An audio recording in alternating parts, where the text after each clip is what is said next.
Aleister Crowley, occultist and father of modern Satanism, is one of the most influential figures in modern Western history. A highly successful British U.S. spy during the first two world wars, Crowley was probably more known for his decadent lifestyle and satanic ideology. He was called the wickedest or most evil man in the world by the press. In 1904, while living with his wife in Cairo, Egypt, Crowley began writing his most influential book, the Book of Law. He claimed to have written this book while being possessed by a demon spirit named Lam. Lam, he claimed, was a messenger of one-eyed Egyptian sun god Horus. He made a quick sketch of Lam, messenger of Horus.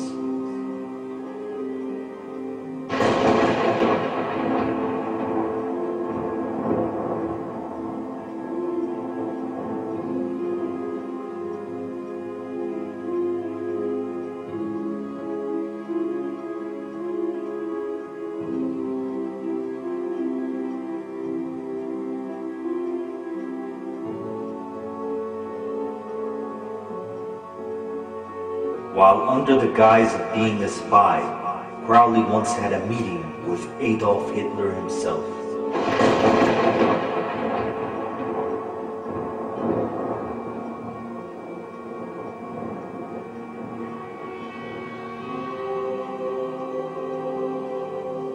The One-Eyed God's Book of Law is said by many to have directly influenced Hitler.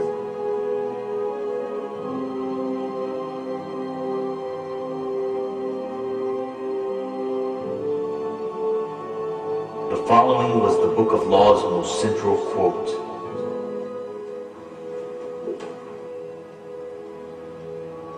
Do what thou wilt, shall be the whole of the law.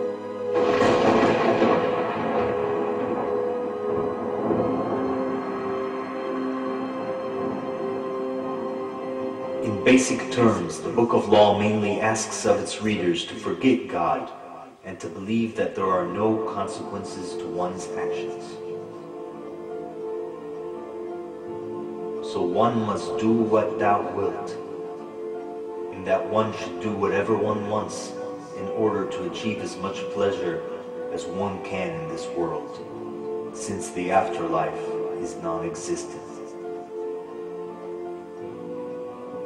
With this in mind, it comes as no surprise to learn that Aleister Crowley was a 33rd degree Freemason, one of the highest levels a Freemason can achieve.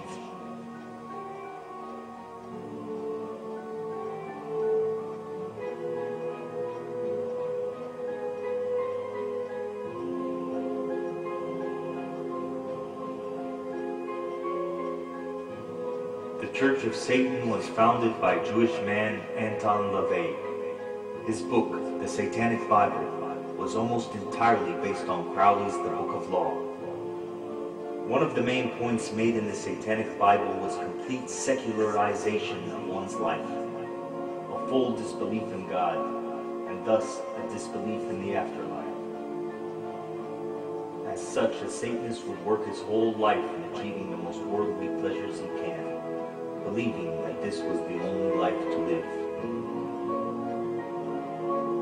The fact that religions for thousands of years have been telling people what they should do and what they shouldn't do according to the basic whims of the person who might be running the show is very understandable. We're realists, we Satanists, but we also feel that a person has to be good to themselves before they can be good to other people. So we feel the greatest sin of all is self-deceit. This is a very selfish religion. We believe in greed, we believe in selfishness, we believe in all of the lustful thoughts that motivate man, because this is man's natural feeling. So what we've done is just reverse the procedure. Instead of trying to free ourselves, we've taken all these hang-ups, we've turned them into useful situations. If you're going to be a sinner, be the best sinner on the block. If you're going to do something that's naughty, do it. And realize that you're doing something naughty and enjoy it. I can pursue any kind of lustful desires that I might feel. I can engage in any activities that are so-called sinful activities, and not really worry about any ecumenical councils making it right for me to do these things. We feel a person should be free to indulge in all of the so-called fetishes, all of the so-called aberrations that they would so desire. So what is the link between Freemasonry and Satanism? And on the back of the dollar bill, there's a seal on this side. It's called the Great Seal of the United States. What is behind the Great Seal of the United States is a pyramid with one eye. The Masonic Project, which is what they say on the bottom, Novus Ordo Seclorum, and then Annuetta Chapters, he is pleased with our project. In other words, the God they believe in is pleased with our project. What is the project? This is the question. What is the project that this God is pleased with? The project is literally the secularization of the world. To completely strip the world from religious beliefs. This is the project, and that is why it is called Novus Ordo Seclorum, a new secular or worldly order. If you translate that into Arabic, it would be a Nizam al-Alami ad-Dunyawi, the new temporal order, the new order of the world. And we know what dunya is in Arabic.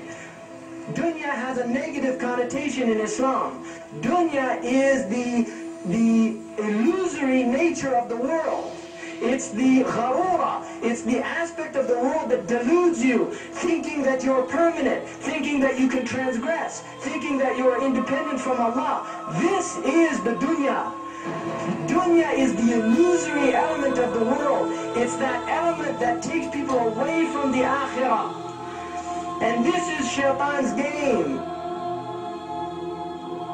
Perhaps with this in mind, it is interesting to note that many members of the Church of Satan are also members of Hollywood.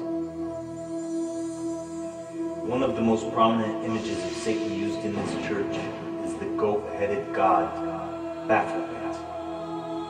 It is the head of Baphomet to which the satanic pentagram is designed after. It is also the spirit of Baphomet, which is invoked when flashing the hand gesture of the devil horns.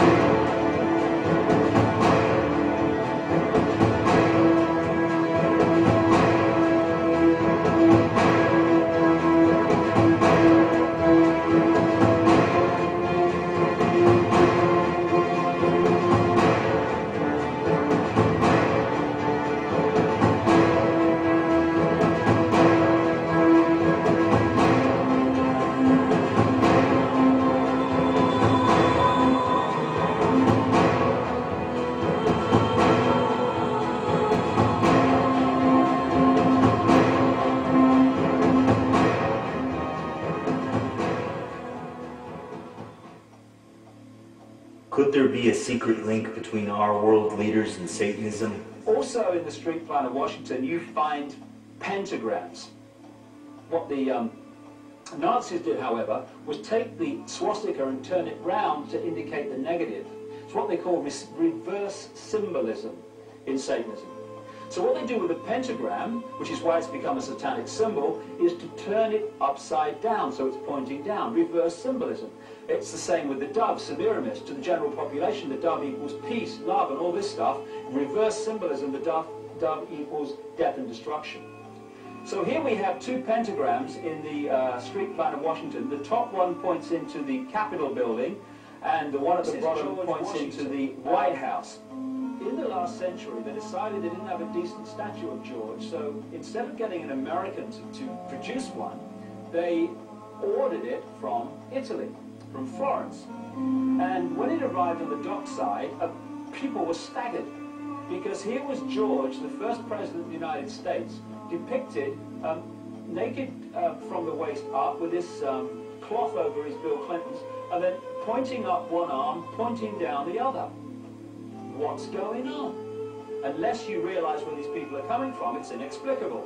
Well, if you just hold that in your mind, arm up, arm down, naked from the waist up, and then Bill Clinton's covered in a piece of cloth, well, this is where it's coming from. This is the ancient depiction of the compilation of the negative force symbol that the Templars worshipped, or the high-level Templars worshipped anyway, called Baphomet.